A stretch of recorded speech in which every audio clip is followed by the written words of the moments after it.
Welcome back, boss. This is part 2 of the journal prompts to help you reflect and reset for the new year. In the last video, we talked about 6 journal prompts to help you bring closure to this past year, whether it was a good year, whether it was a bad year, bringing the things out of it that you can so that you can move into the next year really powerfully. Make sure you've done those journal prompts because these ones are going to take you a little bit further. We're going to talk about 6 more journal prompts to help you go into the next year with a lot of intention, with a lot of focus, really being able to meet your goals and create the life and the business that you want to create. Let's jump into them. The first journal prompt is this: how do I want this next year to feel, and what helps me to feel that way?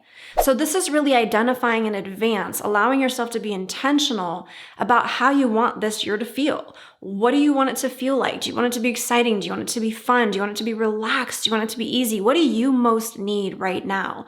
But then the second part of that is the most important part. What helps me to feel that way? This is what's going to allow you to identify habits, changes, things that you can actually do to set yourself up to feel that way. It's really easy to identify how we want to feel and then go back to our old patterns, our old habits, and our old way of doing things, which leads to the same way of feeling things. But just like I said in the last video, there's a big difference between living 10 years and living the same year 10 times in a row. If you want to start living a different year, if you want every year to incrementally get better and better than the next, you get to make some changes. First, by identifying what you want those changes to be, and then identifying how you can actually go about creating them. Now, don't overcomplicate this. It's really easy to be like, well, I want to be happy, but that requires all of these little things. I want you to just look at small things that allow you to feel happy. Is that playing with your puppy? Is that taking a long bath, talking to a girlfriend on the phone, dancing? What are just simple things that allow you to feel happy, right? We think that our happiness is dependent on the big things, but it's actually dependent on the small things. The small things create the momentum in our emotions. We can then take those emotions into the big things and be able to do better things with them. Journal prompt number 2, I'll really regret it if I allow another year to go by without blank. This is where you take a long, hard look at what you really want, but you haven't been allowing for yourself. You haven't been prioritizing for one reason or another. This could be working on your goals. This could be your health. This could be your relationships. This could be a personal goal like traveling. What is it that you know it's time to prioritize? And then once you have those things, I want you to go right into prompt number 3, which is, I'd be most proud of myself if what?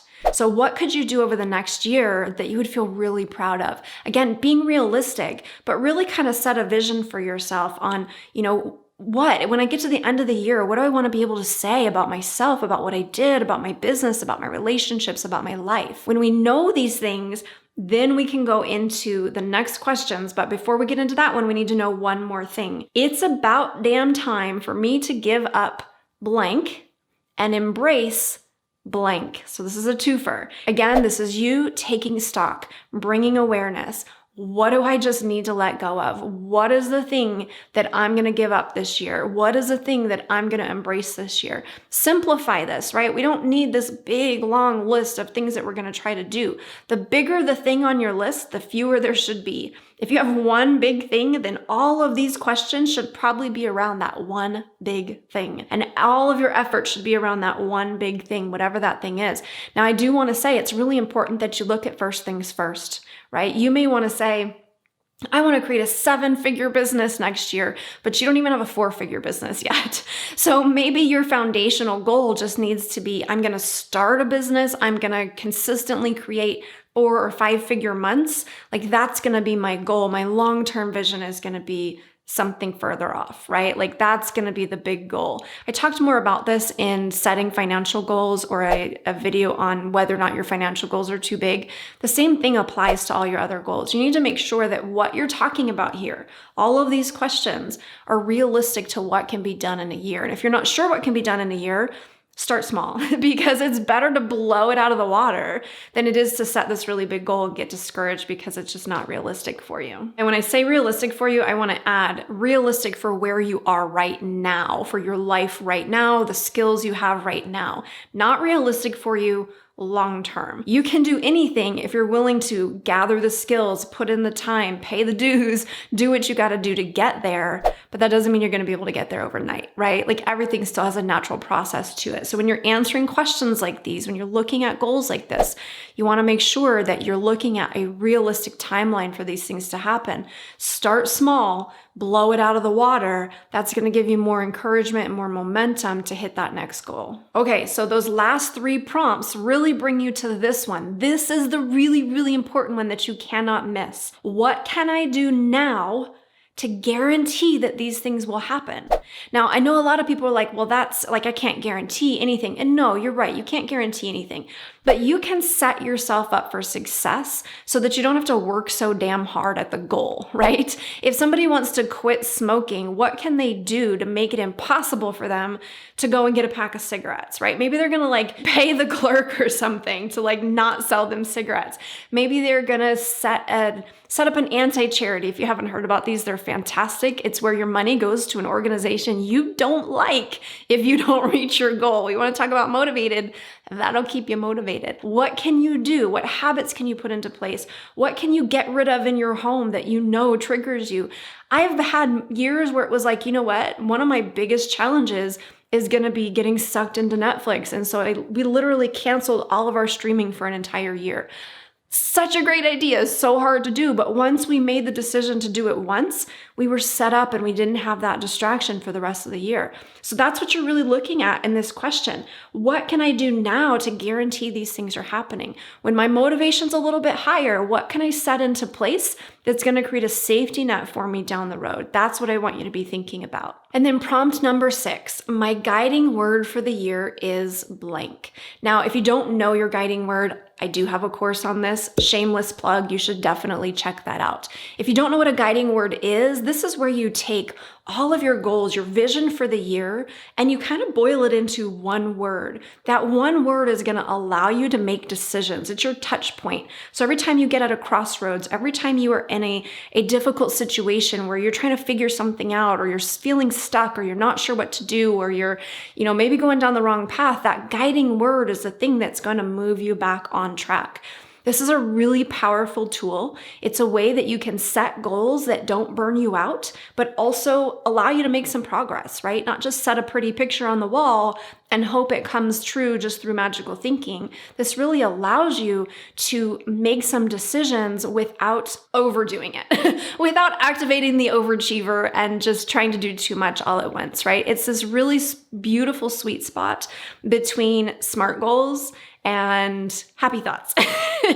And I highly recommend that you set a guiding word. Now, here's the thing with this though. You can't just pick a sexy word. Like you can't just say, oh, I like that one. That's not the way it works. Even if you have a word that you feel really strongly about, you can't just like stick it on a wall and hope you do something with it. You really have to know how to activate that word, how to put it into place, how to set some intentions and goals around it that allow it to start working for you versus you having to work so hard for it. And that's what that guiding word course is going to actually teach you. It's going to show you how to bring closure to this past year. Amen. Hallelujah. Yes, and please.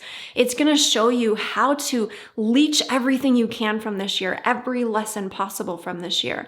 Then it's going to show you how to find your guiding word, how to make sure that the word that you have is going to be the most powerful word that you can possibly have for this next year. It's going to be the word that takes you the furthest in this next year. And then it's going to show you, how do you turn it on? How do you like flip the switch so that it actually starts working for you? I only have this course this time of year for a short period of time. It's very inexpensive because I want you to have really easy, accessible tools to start getting you on the right track, to close out this year, to bring in this new year in a way that feels good, in a way that moves you forward easily without that constant pushing effort. It's a beautiful process. I've been using it for 7 or 8 years now, and it is literally the thing that has helped me make every year better than the last and better than the last and better than the last, incrementally building on this year, allowing the next one to be beautiful. And that's what we need this year. So if this is something that you would love to be able to do, check out the link below. You can grab it. It's super inexpensive and it's going to help you close it out, usher it in, and just have an amazing time. That was a little rambly, but whatever. If you're brand new here, you should know my name is Tara Wagner. I help female entrepreneurs to crush their goals, not their soul, by getting their heads, their hearts, and their habits straightened out. If that sounds like your jam, be sure to give this video a thumbs up to let me know you liked it. Hit the subscribe button, hit the bell for notifications, and comment below to let me know who you are, what it is you do, and what your goal is into the next year. Thanks so much for watching. I'll see you in the next one.